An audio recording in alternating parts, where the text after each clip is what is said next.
Welcome to Biology Classrooms. Yes. Where we have started with ecological factors. I think you know that the 6 important factors which influences the life. In that we are concentrated on the temperature as a factor. How do it influences the life? And how come the temperature varies, and what are the different types of vegetations of the animals where you could see in concern to that of variations into that of temperature. Now we will concentrate on the water, which is the another abiotic factor or the ecological factor which influences the life. You peoples are aware, I think you know that the earth, 75% of the earth is being covered with the water. What do you know? The 75% of the earth is being covered with the water. It is a maximum where you could see of what marine water, and 2% where you could see the fresh water. And it's also known that the first organisms in the earth is also being evolved in the water. The first organisms in the earth is also being evolved from the water. That is what we call it as a procells. All these have been evolved from the water, and later the evolution has been taken place, which has resulted to that of larger or what called as multicellular organisms.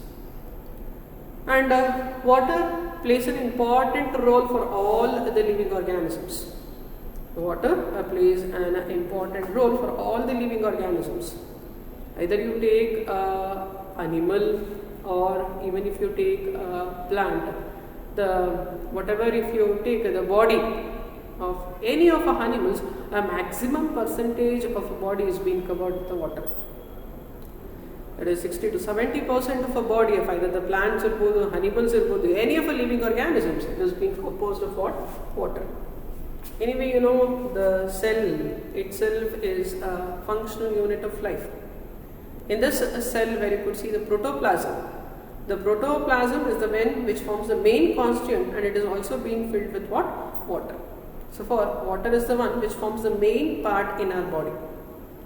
Any of organisms, that is mainly, if at all, if you look on to the human beings, we can tolerate 10% of water loss. We can tolerate 10% of water loss. Water loss could be for any of the reason. But if it is of 10, 20, that is more than 10, that is of 15 or 20%, that the persons, the human beings cannot tolerate, you are going to see the death of the human beings. So if at all, if any of our persons suffer with that of a water loss, the doctor prefers to take the water continuously with that of some minerals, with that of some of the nutrients, so that the water balance should be very important in the maintenance of the life of an organism. If you look on to this, based on the salinity, that is based on the salt concentrations what you could see in the water, mainly the water is being classified into what? Fresh water as well as what? Marine water. Based on the conditions of salinity, where mainly the water source could be classified into 2 types. One will be of what? Fresh water, and the another is of what? Marine water. And thus fresh water, or the water salinity, or the concentration of saline, that is a salt concentration or a solute concentration, is less here. But whereas in a marine water, the solute concentration, or what called as salt concentrations, it will be more here. It is because of higher the solute concentration, even the osmotic pressures will also be more, but here the osmotic pressure is less due to a lesser solute concentration. I think all those we learned in that of plant physiology in the previous year regarding osmotic pressures, concentrations of solution, that is what called as solutions, a solute, a solvent, all those have been learnt. Osmotic potential, solute potential, or water potential, all these they have been learned. So far, as due to a less concentration, osmotic pressure is low here, and here the osmotic pressure is more.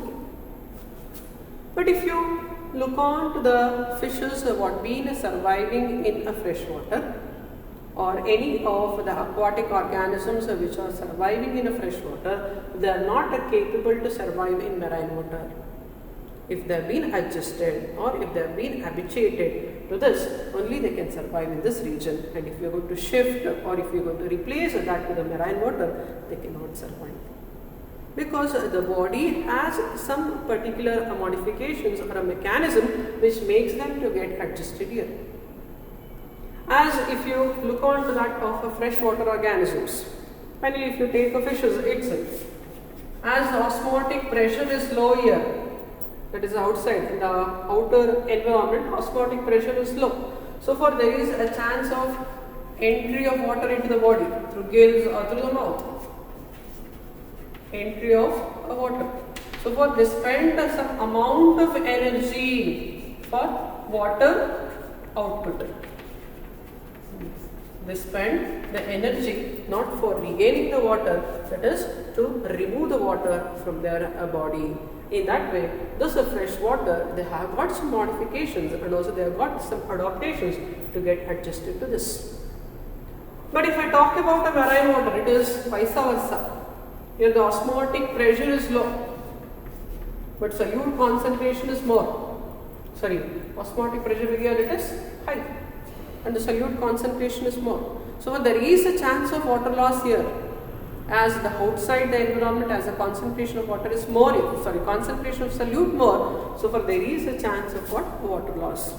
So for even these animals, they also spend the energy not to remove the water, that is what? To regain the water. To regain the water. Such a balancing of the water, both inside as well as what? Outside the environment, is what we call it as osmoregulation.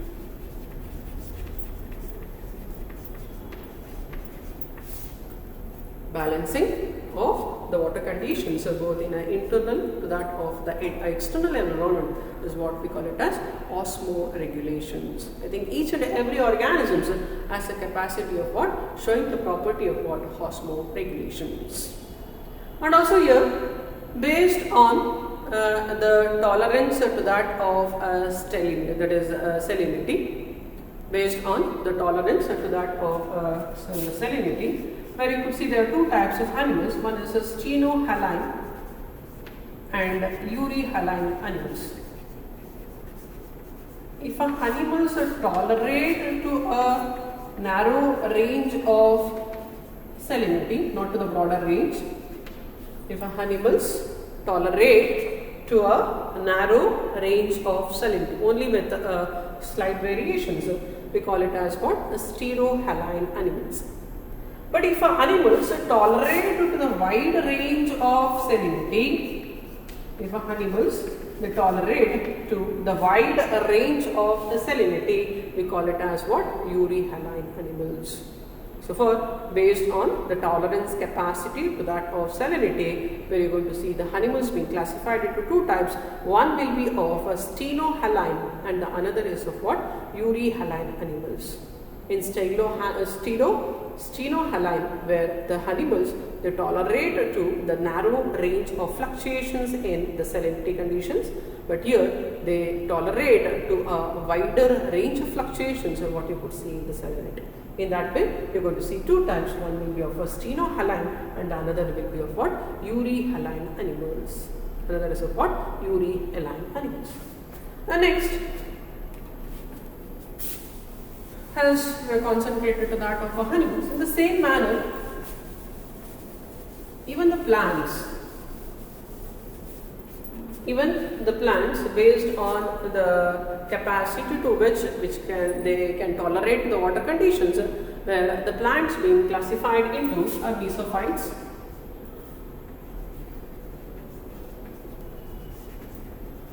hydrophytes, and the another is of what? Xerophytes. I think the plants which lives in water, we call them as hydrophytes, whereas the tolerance capacity to the changes in water condition is very less. If at all, if the water level is less, finally they cannot survive. So for a tolerance is very less in the plants of what we call as hydrophytes, such that these plants have some specific adaptability, where the stomata will be present on the upper surface, such that water logging could be avoided. And even you could see the particular leaves on the surface of a leaves, where you could see the presence of a waxy layer, so that this waxy layer avoids the plants sinking in the water or more absorption of water. All these are, and also you could see the presence of parenchymatous tissues here, and those parenchymatous tissues provides buoyancy for this aquatic plants to float and to receive the sunlight what is necessary for the photosynthetic activity. All these are the characteristics what you could see into the plants of what we call as hydrophytes. Next, if I talk about mesophytes, when compared to that of hydrophytes, mesophytes where the tolerance capacity is little more, not exact, that is not to the higher level, but when compared to that of the hydrophytes where the tolerance capacity is little more.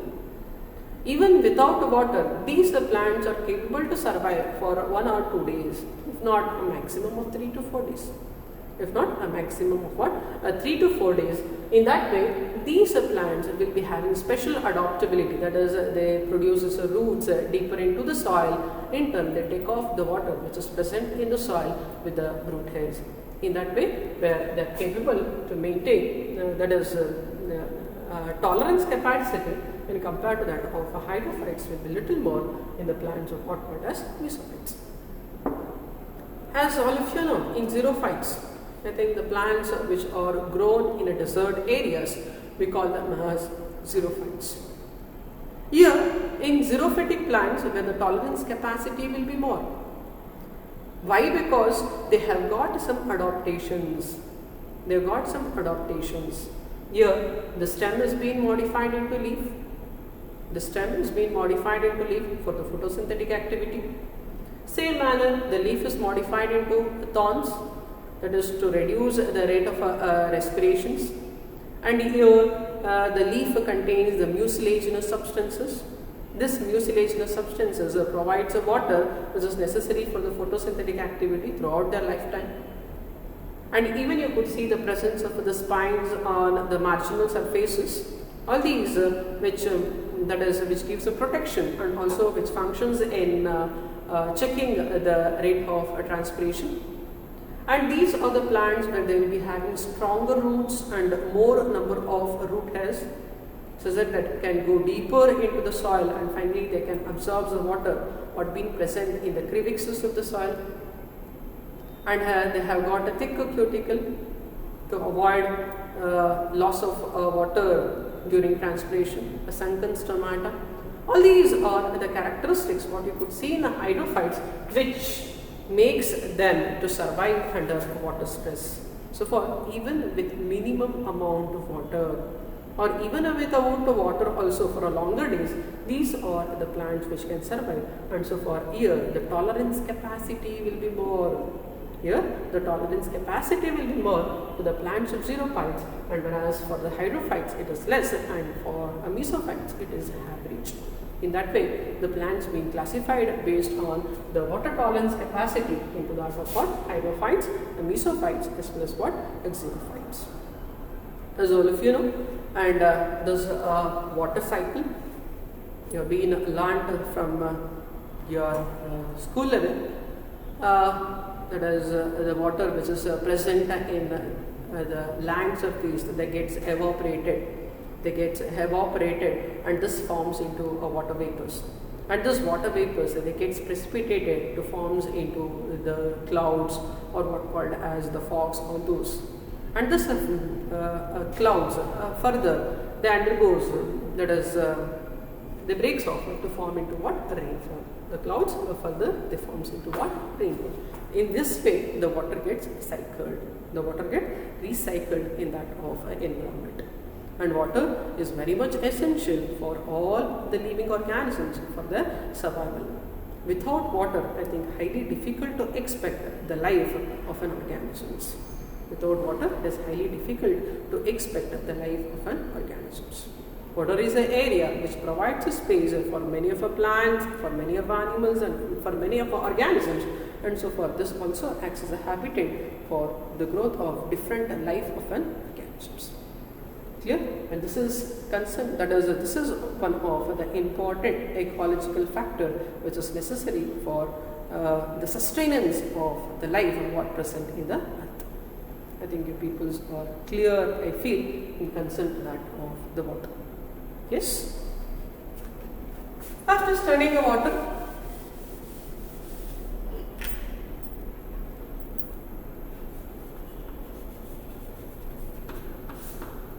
then we'll move on to what? The sunlight. Sunlight as well as the temperature, it is somehow they are correlating. You know that the sunlight, the main source is of what? A sun. The source for the light is of what? A sun. Whatever the radiations which is being produced from this sun, where 21% is being absorbed in the atmosphere. 21% is being absorbed by the atmosphere, and 20% is being reflected back, and 50% of the light is absorbed by the earth's surface, and the 15% of light it is being absorbed by what? The earth's surface. And you people know that all the mainly the organisms are based on the nutrition, they are being classified into two types. If they are capable of preparing the food by themselves, we call them as what? Autotrophic. And if they are not capable of preparing the food themselves, we call it as what? Heterotrophic. So far you could see, based on nutrition, the organisms are being classified into autotrophic as well as what? Heterotrophic. And this heterotrophic organisms depends upon the autotrophic organisms for the source of food. Heterotrophs depends upon what? Autotrophs for the source of food. Then how do these autotrophs prepare the food? Well, if you know that, it is because of what? Autotrophs, that is mainly the plants. You can take either of the herbs or the shrubs or all trees and even the algae. What being present, all these plants, it is because of sunlight, that is in presence of sunlight, in presence of a sunlight where the plant undergoes photosynthetic activity in the preparation of what? The glucose. So that simple molecules like a carbon dioxide and the water gets what? Condensed to form into a glucose in presence of a sunlight, and that's what we call it as photosynthesis. So for whatever the plants which we call it as autotrophs, these plants are called as autotrophs because they have the capacity to convert the solar energy into what called as chemical energy. They have the capacity to convert the solar energy into that of chemical energy. And here, this is solar energy. There are three important factors plays an important role. One is the quality of light, the quantity of light, as well as what? Intensity of light. Quality or quantity as well as what? Intensity of light. Quantity means the total amount of light period what you could see the plant gets exposed is what called as a quantity. Intensity, you could see various radiations in that the plant has been capable of taking only the visible light. The quality, I think it might be a light of different shades. Sometimes you could see the darker, sometimes you could see the bright, it is due to the clouds, all those they are the one which acts as the deciding factors in terms of the plants for the preparation of food source. In terms of a plant for the preparation of what? Being called as the food source. So far, if it talks about the sunlight, this sunlight is very much essential for the first group of organisms which is being called as the plants, and that is the one which provides a food source for all the living organisms. So far, we cannot expect a life without what? A sunlight. Because without sunlight, plants cannot live, and without the plants and the other organisms, they cannot survive in. They cannot survive in. And then if you look on to the another characteristics also, that is the intensity of light. The intensity of light. I think intensity of a light, it whatever the intensity, it varies.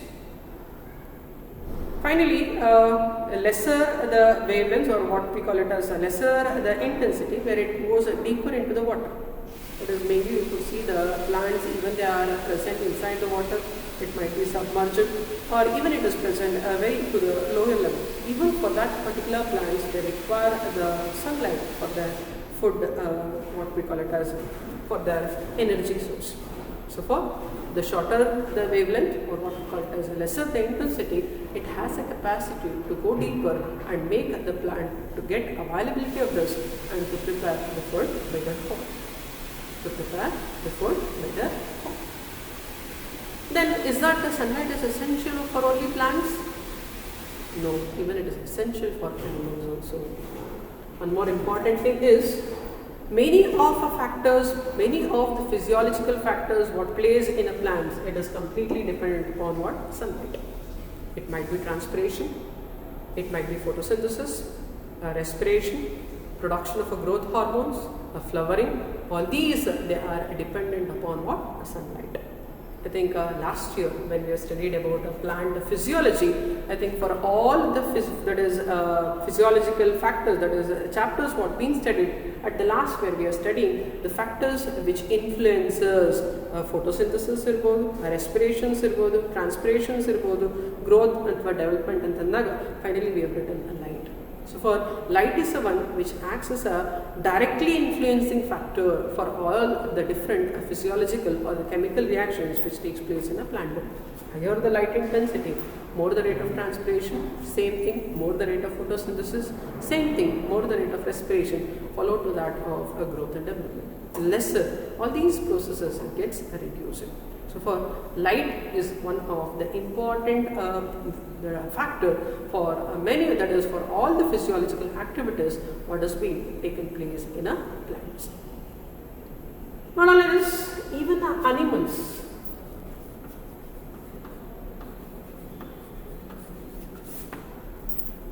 That is based on the availability of the light. The animals being classified into diurnal and nocturnal animals. We are going to see two types of animals based on availability of light, where the animals are being classified into what? A diurnal as well as what? A nocturnal animals. But even in this animals, for different processes, either for the gonad development irbodu, a larval development irbodu, a reproduction activity irbodu, and for all these the light plays a very important role.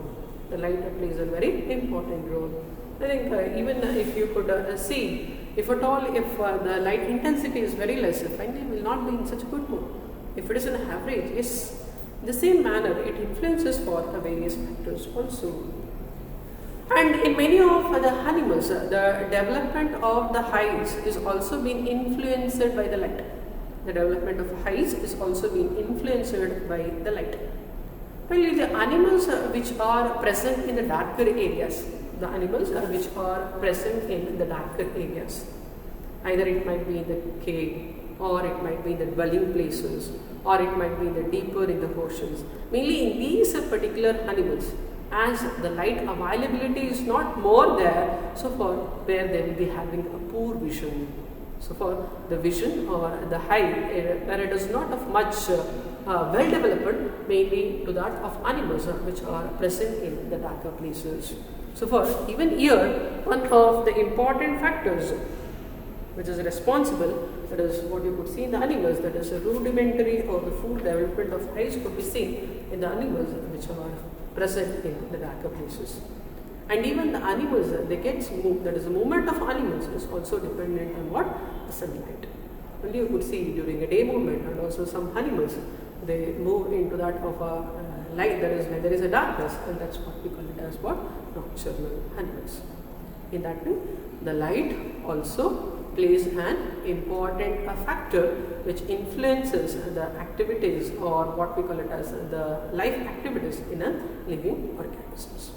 I think your peoples are clear. And finally, if at all if a question is being asked, that is by your general knowledge or surrounding to the things what you have been seeing, there is no need to buy out, or there is no, and you can write the answers easily if the questions related to that of a light, temperature, what is being asked. That is the factor.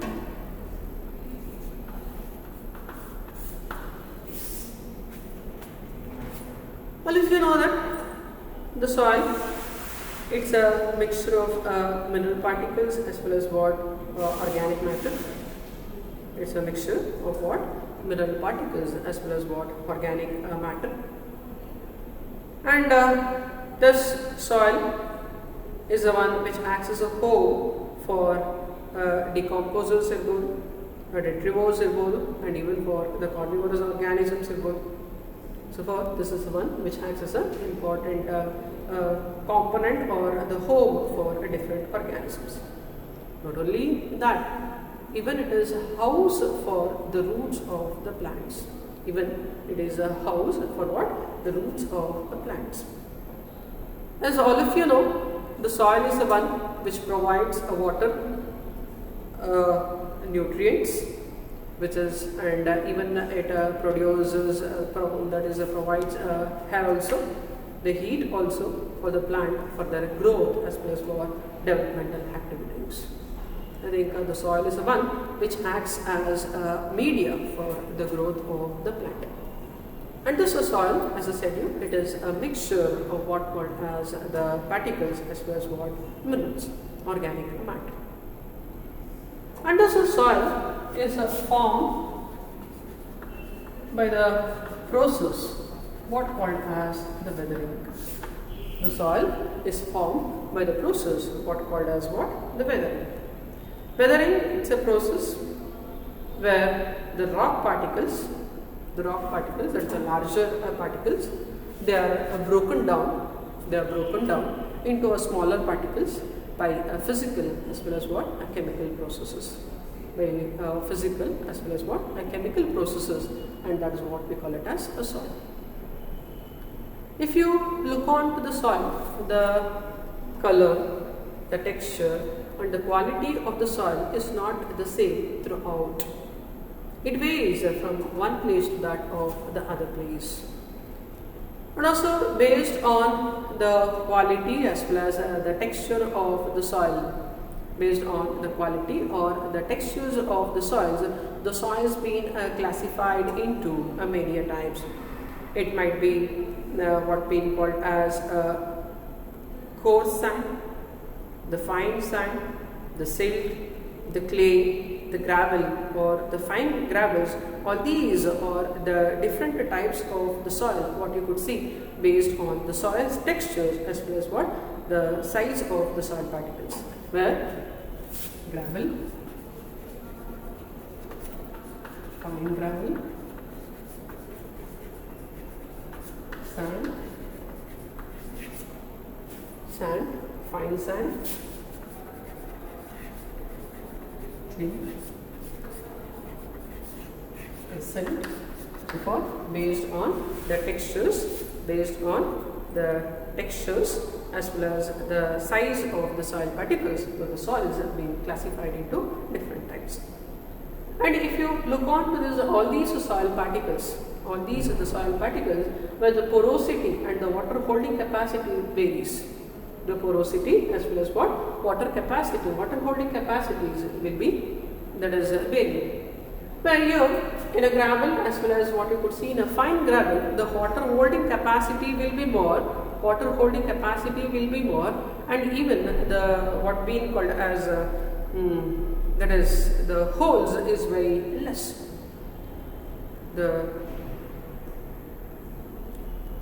What being called as the holes will be very less. In that way, these two are the particular soils which are capable for the growth of what being called as a plants. But all these where the holes or what we call it as pores what present in the soil, it is more here. The pores what being present in the soil, it is more in the sand irbodu, fine sand irbodu, clay irbodu, the silt irbodu. It is because of that the water holding capacity is less here. It is the one which will not make the plants to grow over here. It is the one which will not make the plants to not grow over here.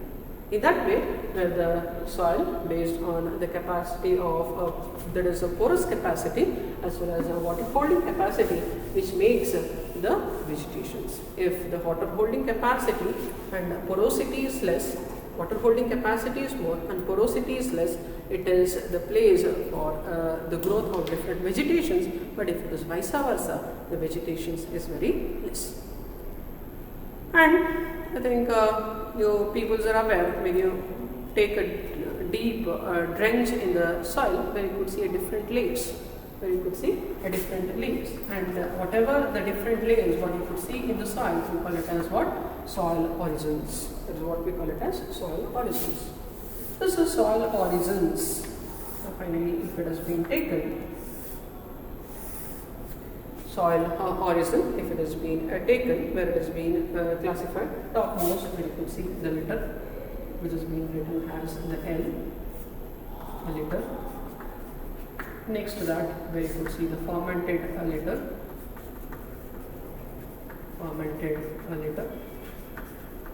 Next to that, where you could see the presence of the humus, which is nutrient pool.